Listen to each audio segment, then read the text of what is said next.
vacation out behind the bar. I ain't a fool and no siree.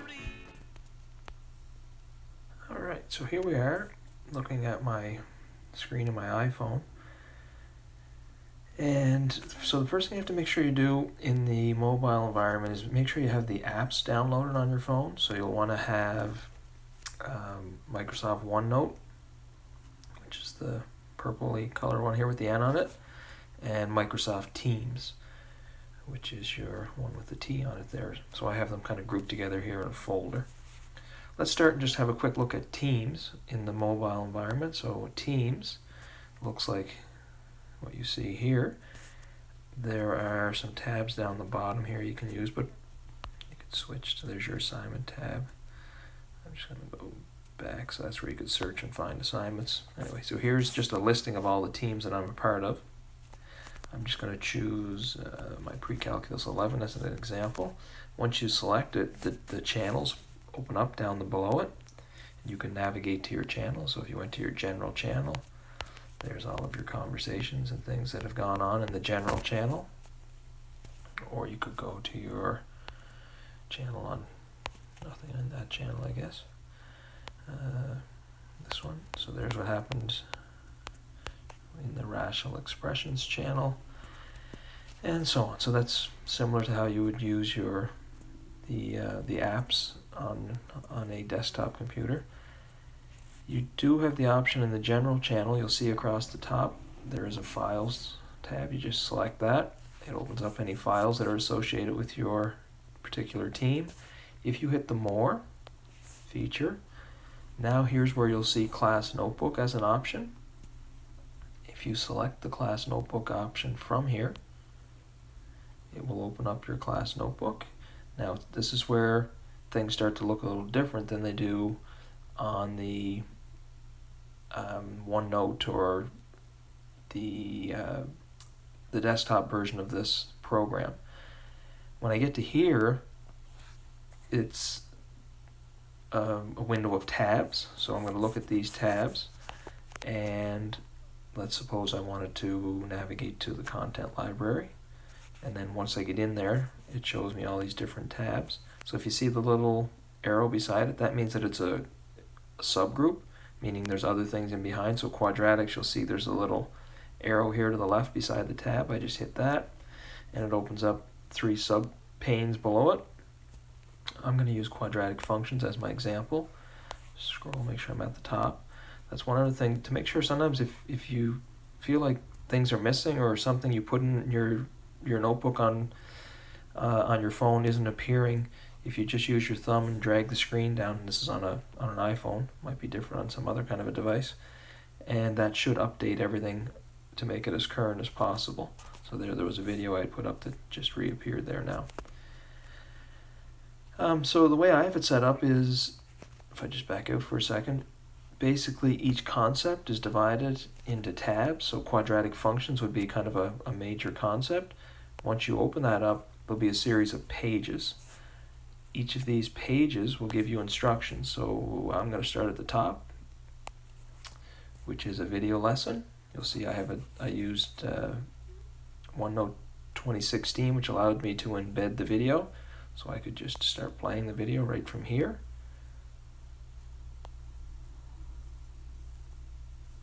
Lines properly, And there you would have your video, using correct math notation. which I don't want to do anymore. And once you finish that, these are the notes. So if you wanted to download the notes, they'd be there as well. There's your notes. Practice questions tells you where to go to find some practice questions in the textbook.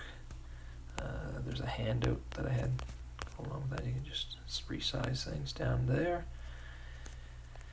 Yeah, then you're just going to work your way down through all this material until you get to the end. And once you get to the end, we'll do a summative assessment and have a test on all that material. But it's going to be your responsibility to kind of work down through that material, asking questions and getting help as you need it along the way. All right, so that's kind of what it's going to look like. One of the most important things for students will be to make sure you know how to insert your work into your class notebook so that I can look at it, or you might just want to put notes in there for your own purpose. So I have a student notebook here listed below. So this is a family member, so it's not breaking any privacy issues or anything. So I'm going to open that up, and you'll see there are tabs here.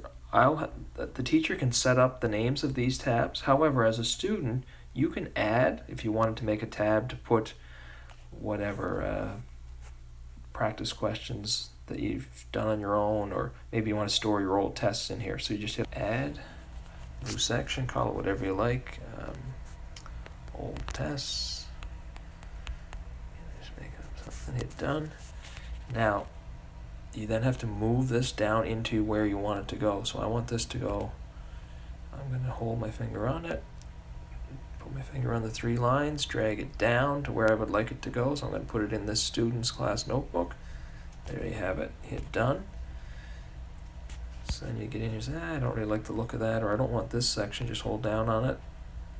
Hit highlights, hit delete, delete, that section's gone.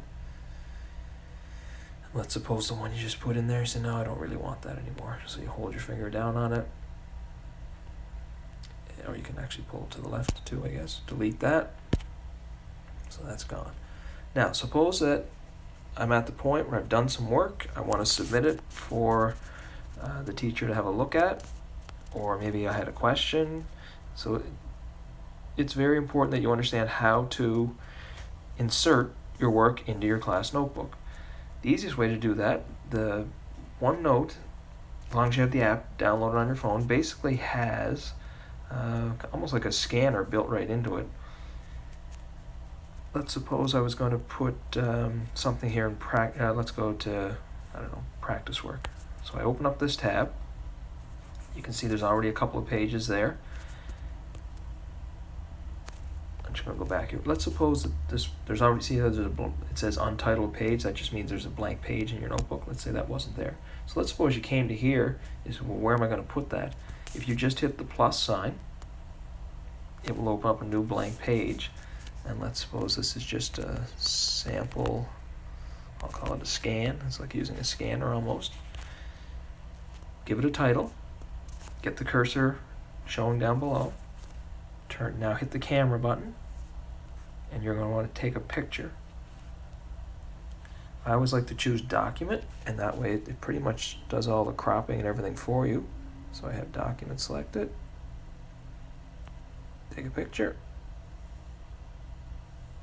And there it is. So you notice how it's all cropped.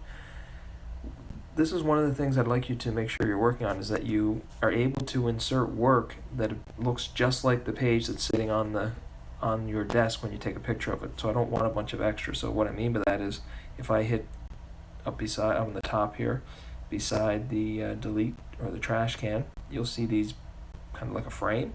If you hit that, you can now crop. So sometimes students will pass in work that looks like that. I can see the work, but I want your work to look like the page. So you just make sure you have your work cropped, which, as I said, it pretty much does that for you. I'm just showing you how you do this in case it doesn't sometime. And you hit done. Suppose that your work, you had 3 or 4 pages of work you wanted to turn into to be evaluated. Before you hit done here, you see the done down in the bottom right corner? On the left it says add new. Well, if you add new, what that's going to allow you to do is just keep inserting more and more pictures onto the same page. That way you don't have to insert 4 or 5 JPEG files if you took 4 or 5 different pictures. So I just hit add new. It's waiting for me to do this again. So here's another page, let's say, sitting beside it. Get your box showing around it. Take a picture. Processes. And let's say there was 3 pages. Just hit add new again. Now notice down the bottom right when I hit add new, it's got a little 2, meaning that there's 2 pages already part of this. So I don't really want any more. I just wanted to show you that little indicator that shows you how many pages you've got pictures of so far. So when I insert this onto the page in my class notebook, there's going to be 2 actual pictures go with it.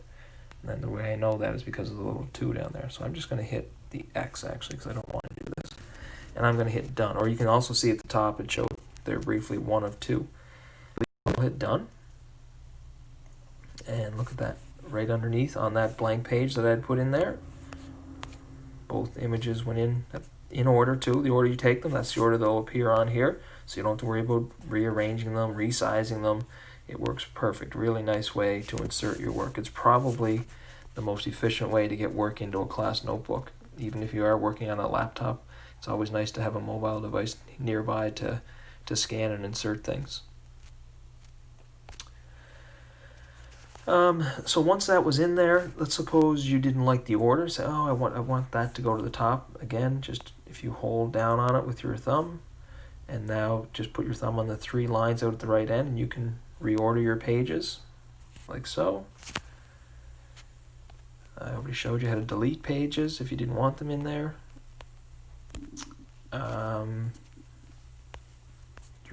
So the content library, which you'll see here, you won't see teacher only. That's where there are things stored in there that students aren't able to access. The content library, you will be able to access all of this. You won't be able to edit anything. The teacher can. Yeah, so that's pretty much what I'd like you to be able to do with the mobile version of Teams and OneNote. You can, I'll just back out of here for a second. If you are in, get rid of that. So let's suppose you just come onto your phone here.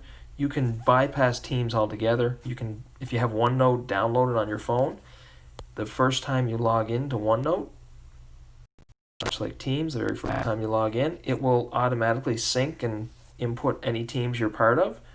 So you can see all my class notebooks that I already have are here. So they don't have to be class notebooks. This one up here is just a personal notebook that I have that I keep track of things that are important to just give you something to look at. So that's just tabs and things that I've created that I keep track of for myself. But these are the ones that are class notebooks. You'll see they have class names attached to them. And that's where I would navigate to those. So that's a way to get at those without actually going through Teams. But as I said earlier, you have to make sure you have the 2 apps, OneNote and Teams also downloaded. You'll notice I have a series of other Microsoft apps downloaded here, which are, so you have OneDrive, Outlook, didn't want to do that, that's for my email, Microsoft Streams for video processing and saving and sharing and updating.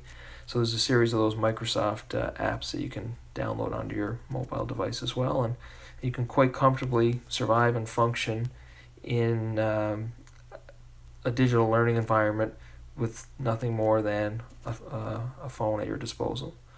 So hopefully this helped to show you what Microsoft Teams and OneNote may look like when you look at it through your phone, if that's what you're choosing to use at home. And again, it just shows you that access to this information is really quite easy and manageable, even given just a single phone sitting at your disposal. Hopefully this helped. If you have any questions, just reach out with a comment. Thank you.